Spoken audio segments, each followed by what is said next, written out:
Hey, James, thanks for joining us today. As we're getting started, give us a little background on yourself. Thanks for having me, Brian. So yeah, I'm 25 years in sales. I started off my career actually selling office supplies door to door.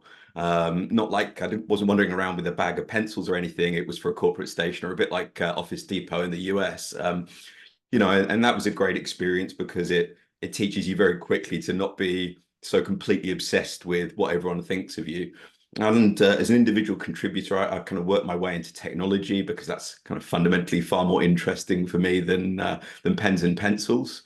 And I kind of worked my way through the ranks of individual contributors all the way up to doing $20 million deals to some of the largest banks in the world. So I tend to specialize now in advice around what I would consider complex sales, those big ticket items, six, seven, eight-figure deals. I've built a couple of teams for businesses that we took on to become unicorns. So my kind of specialism was creating the regional offices. And really for the last 18 months, 2 years, I now predominantly advise CROs, CEOs on how to accelerate their revenue strategy. Cool.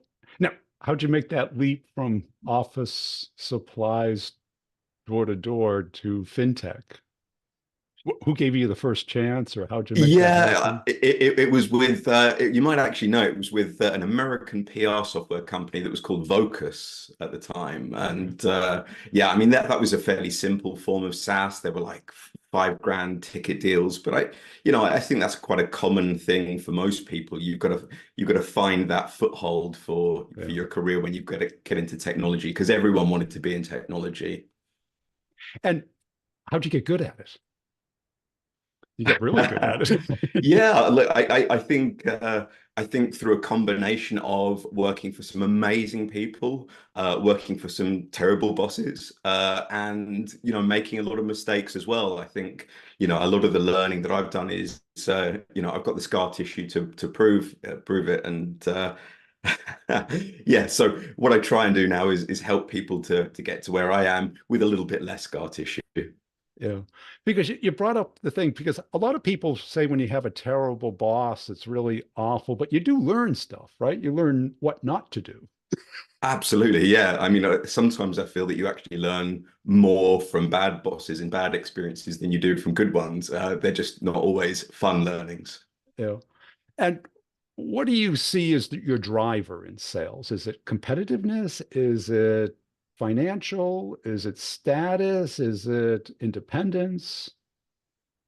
Yeah, so I think originally it was very much paying the bills. I was coin operated, and I'm sure you hear that tons. I was coin operated as a salesperson, but as I got into bigger and bigger deals, I have to say the cerebral challenge of those things is really quite stimulating. It's a bit like a game of chess. You can't really afford to fail, so you have to think kind of pathologically 10 moves ahead. And I think that's quite I deny challenge anyone to say that's not an interesting pursuit.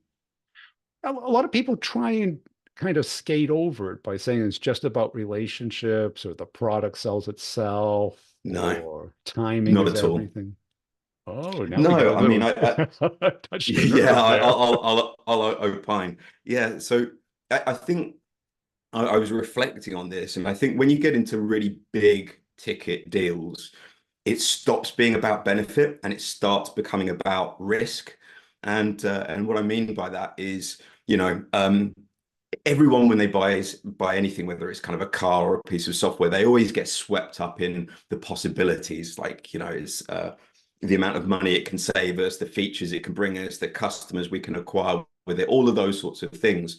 But when it starts, being what I call an invasive technology sale, there's a moment where the kind of the brakes come on, and it's like, well, what if we get this wrong? Like, what if we spend 3 years implementing a CRM or an ERP system and it doesn't do what we want? Like, that's a career-ending decision, and that's why all of these stakeholder groups get bought in, and that's where a lot of the complexity comes from, because it's a significant decision that they can't afford to get it wrong, basically.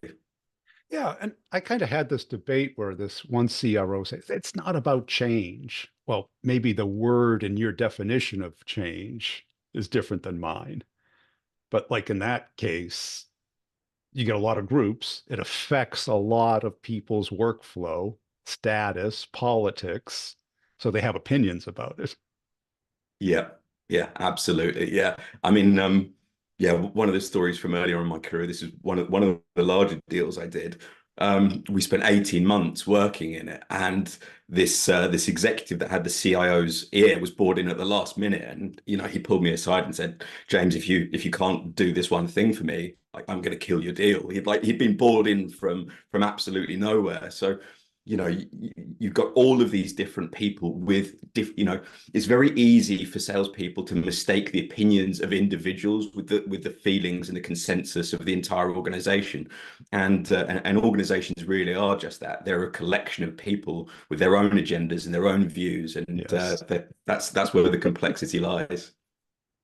And how do you manage that? Do you, because you talked about risk, do you focus on what happens if they don't do this? Do you focus on competitiveness, on their own personal losses if they don't make this change? Look, I think there are two parts of a complex sale. There's like the first part, which is usually comprised of, a small group of stakeholders where they're building the business case. And Yeah. that's to me what you're describing there, which is, what is the impetus they have to do this thing at all? But once they've essentially built the business case, then it comes on to why should they do this thing with you versus the other competitors and internal technology build. So, I think absolutely your point is valid, but it tends to pertain more to that kind of that first part of the sales cycle or the buying cycle. I'm a big fan. I think salespeople talk way too much about sales cycles, which is really, really arbitrary because actually if you know what salespeople should be obsessed about is how people buy, like be an expert of organizational psychology, Yes. and Yes. that's where the game is. And what do you think people don't understand about that? Oh, where to begin? So a lot of the work that I do, I'd even say maybe 60% of the work that I do is educating CEOs and C-suite of how banks buy, because a lot of the time they don't realize that, and one of the most difficult bits of news that I have to break to executives is once a deal like kind of passes a certain value or complexity, it absolutely will cross one fiscal year to the next. Because if you're going to buy something that's, a million or 10 million ARR, no organization has that Has the sitting budget. in their current budgets. And, if they need to mobilize groups of stakeholders and implementation teams, they don't kind of turn that on a dime. So yeah, one of the biggest things that I have to educate people on is the time scales and that what that buying process looks like. And really it's the buying process is an 18-month or 24-month pursuit. You can enter as a sales process at an arbitrary point along that journey, but that's what the buying journey looks like. And, how about the things like, why don't you just call the CEO? Yeah. Look, it's funny. I think I've managed to avoid an RFP once, like with a strategically important deal. But Yeah. generally, you've just got to accept that if the CEO kind of wades in with his big boots every time, kind of treading on all over the governance of the business, then it's not really a very effective the business. So would the CEO do that? Potentially, but they would do everything in their power to kind of avoid getting involved because he's undermining the entire business. Yeah. Mm. And how do you, or what is the hardest part of that sale? Is it Hmm. keeping it going? Because, like, I see a lot of people have a hard time, like, once they've decided they're going to do something, they're probably going to do it with you, but there's no real time Yeah. thing. I think the hardest bit is once you have built the business case and you go into that RFP process, it becomes an arm's length engagement because it goes into a kind of a process of governance. Yeah. You will be prohibited from meeting with people often. You will only be able to have meetings that are sanctioned. So the nature of the game is how do you win that opportunity before the governance starts? And kind of any salesperson will probably tell you that, if you don't know about an RFP when it lands, you're probably not going to win it. And there's a lot of truth in that. The best time to get access to and influence executives and kind of build that strong body of evidence that you need is before the RFP comes in. Yeah. And because once it hits the street, then the red flag is up and all the competitors converge. Absolutely, yeah. Yeah. But it's more the point that it's a level playing field at that point. Like it is deliberately constructed to provide a level playing field. And let's be honest, we're not in it to give everyone a fair chance. We want to win. Yeah. So how do we do that before it becomes a level playing field? And what do you think you figured out about the complex sale that most people don't get? Oh, I think there are there's so many facets to what I consider kind of good sales. One of the most important things is yeah, lots of salespeople, good salespeople, know what information they need to be able to navigate that sale.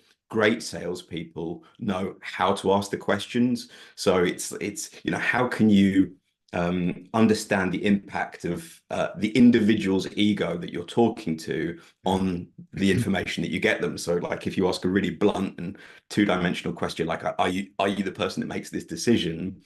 You know, My you're not favorite. asking them who makes the decision. You're asking them, are you unimportant? So, it's Does your opinion matter? yeah, do you matter at all? So, the game is like, how can you be an expert at eliciting really accurate information? Because it's only when you have that accurate information can you determine what you need to do next.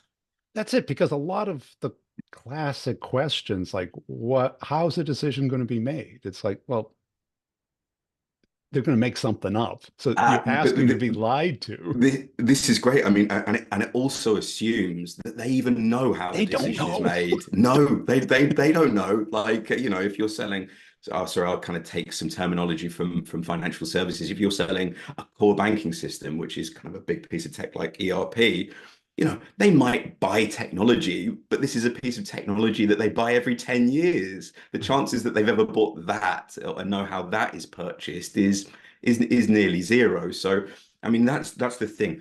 The salesperson needs to be the expert on how organizations buy. And it's certainly you can ask them to guide you, but don't take what they tell you as gospel. Yeah, because what ends up happening is two people who don't know where they're going are guiding each other. And then they Yeah, wonder why blind they look leading at the each blind. other. Are we lost? And how did you come about this kind of capability? Did somebody teach you? Did you kind of have a passion Yeah, for the puzzle? yes, yeah. I think once there was a point in my career, and I couldn't say exactly where it was. It was probably kind of around 10 years ago, um, that I became obsessed with understanding how buyers think and how organizations work. And at that point, I became a student of it. I really kind of rejected. Like if I look at traditional sales training, it's very go in there and ask these questions and spin medic all of these things, and it doesn't allow for the genuine complexity of these businesses. So yeah, I would say to anyone, you've got to have a really compelling curiosity because that's what drives true understanding. Yeah, because if you read all those books, it all sounds like you do this, then they run down to procurement and issue a PO. Mm. But if you do all this, all you have is interest and maybe a next meeting. Yeah. Yeah, and it's also important to understand that, you know, having sold office supplies and having sold the $20 million deals, they are so different. And it probably sounds obvious, but a lot of the time, with big infrastructure technology processes, you can't create a need. I think that's also one of the things in enterprise sale. You can't create pain. You can tap into it. You can put your finger on it. You can exacerbate it. But you know, one of my colleagues uses a great metaphor, which is, selling big infrastructure projects is like selling heart transplants door to door. Like someone is either going to need one or they're not. going to need one. So it's just a question of a lot of those times positioning yourselves effectively where the need is there. You can't, so you don't go heart shopping because you want to run a marathon a couple of minutes faster. So yeah, some cases you can create need, in others it's strategic. And did you learn it from him or did you learn it from your own trial and error where you go 6 months into a sales process and you find out they love your product, but there's no need, no burning need?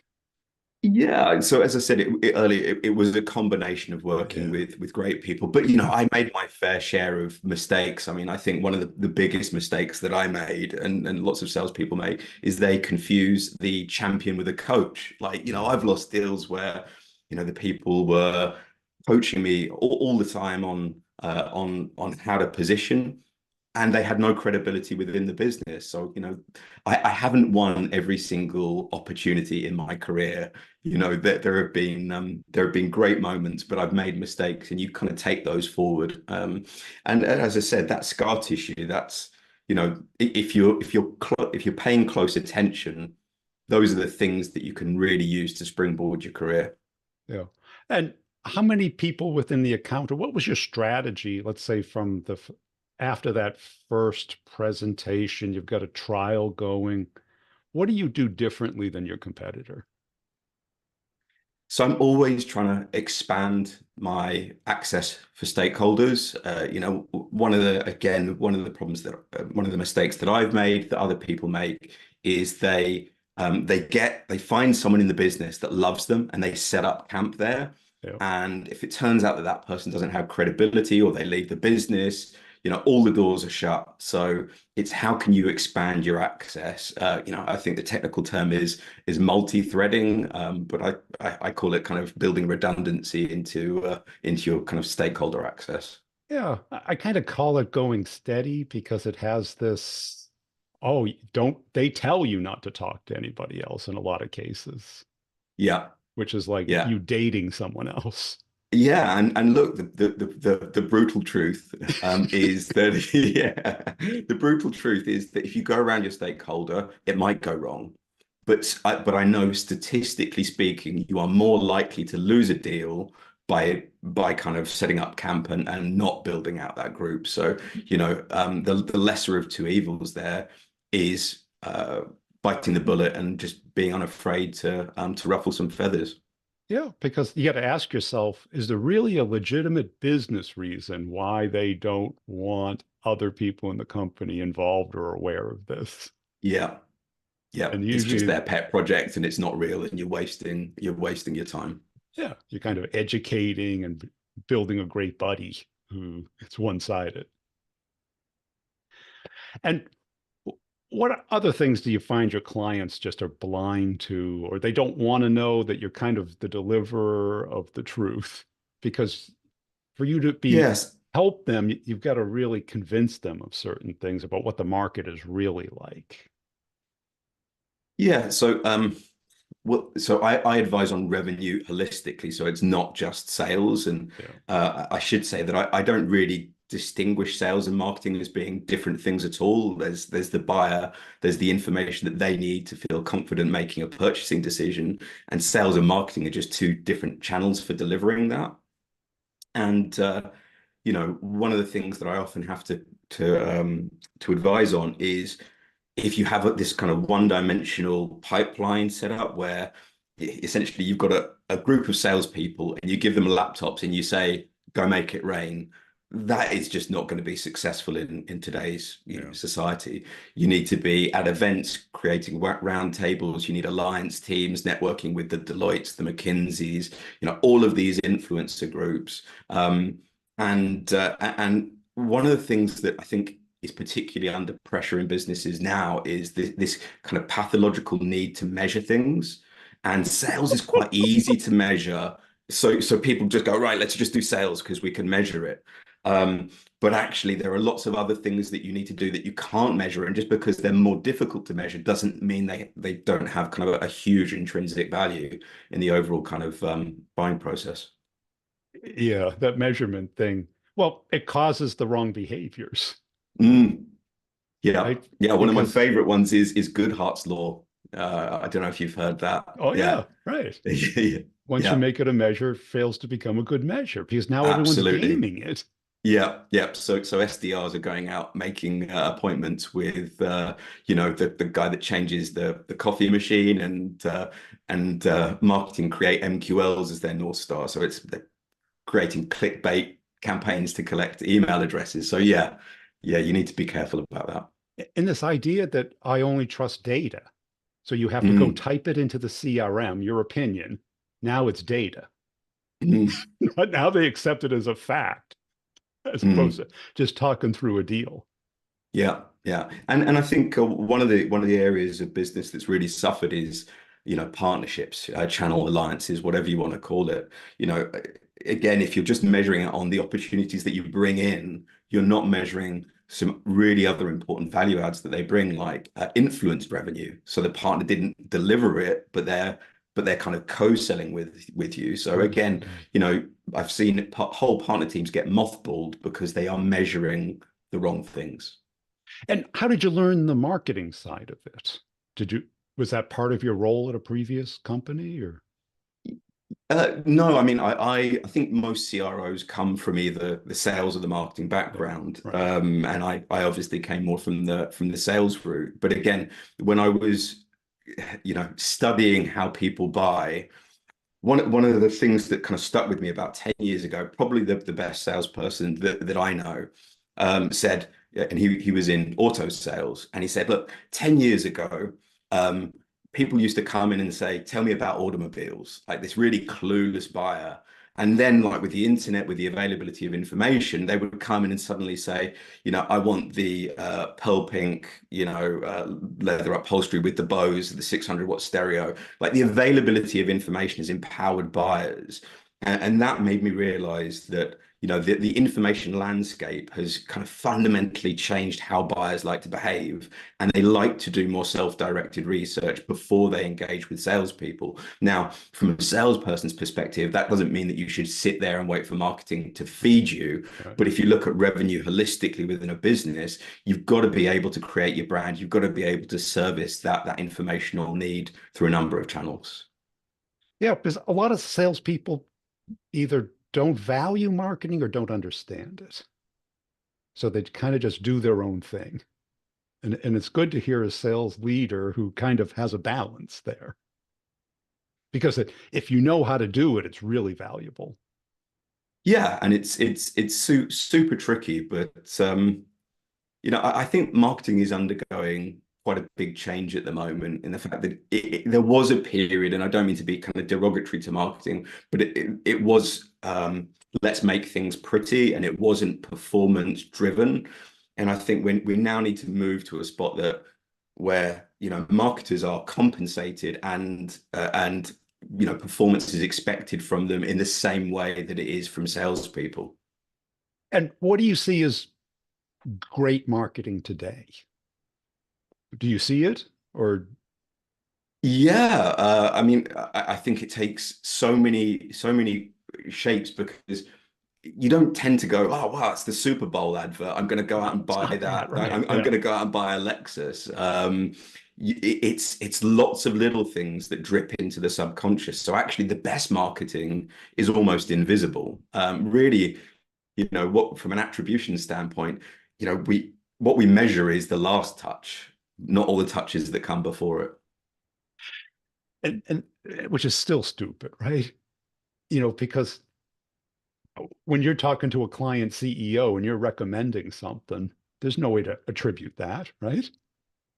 No, no, and So, someone but it's watching highly someone valuable watching though. this podcast, like Yeah. on LinkedIn, they speak to you that one of us does business with them. How do you attribute that? Unless you actually ask them the qualitative questions, but we And they can't thought measure it in the about it and channel. answered accurately.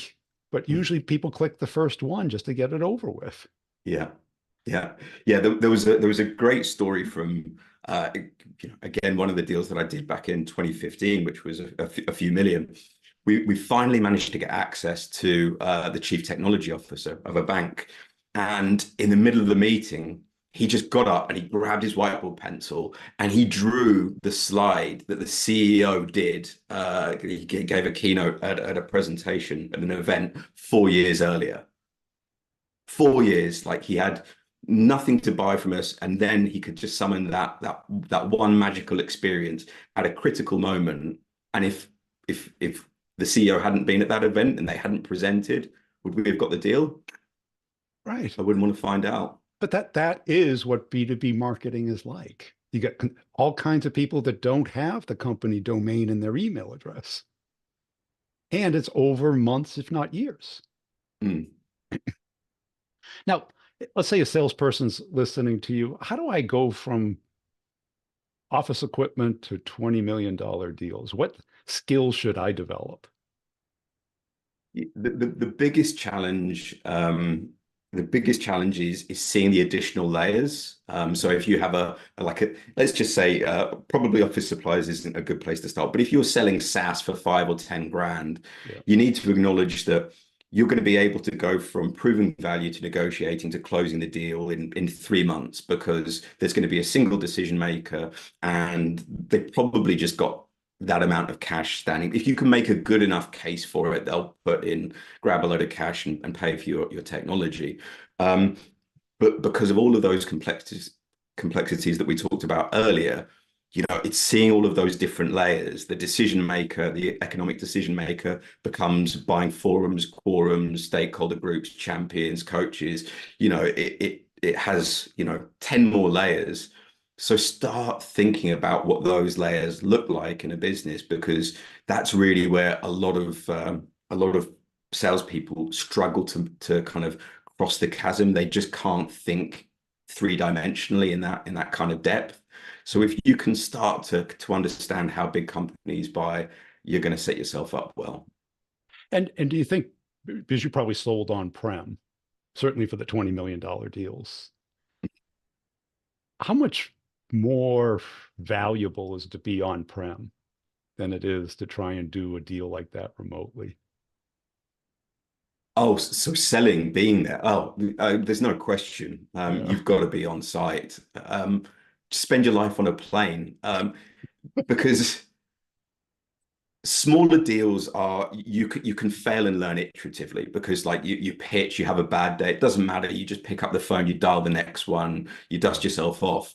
When you have big enterprise, it's a success and failure is binary. Like you're either 0% of target or you're 200% of target. So you need to take every single opportunity that's presented to you. So absolutely. I mean, I've got on a plane to near enough have a coffee with someone. Now, I'm not suggesting that you have unqualified meetings, but if it gives you an advantage, you take it. Yeah. And I think it's something that's been overlooked for a couple of reasons, pandemic, but economics and this new focus on high velocity selling as Mm. opposed to high revenue selling. Yeah, and I think that's actually made it a little bit more difficult, because buyers are actually a little bit more reluctant to get off their armchair and go into an office and Yeah. and meet you. But that's still where the advantage is. So I think where it's changed post COVID is you're now fighting with a buyer that is perhaps even less accessible than they were before, but it doesn't make it any less worthwhile for you to do that if you can. Great. Hey, appreciate your time today. Where can people go to connect and follow you? Yeah, if you find me on LinkedIn, I'm James Barker. My business is GTM Hive. Yeah,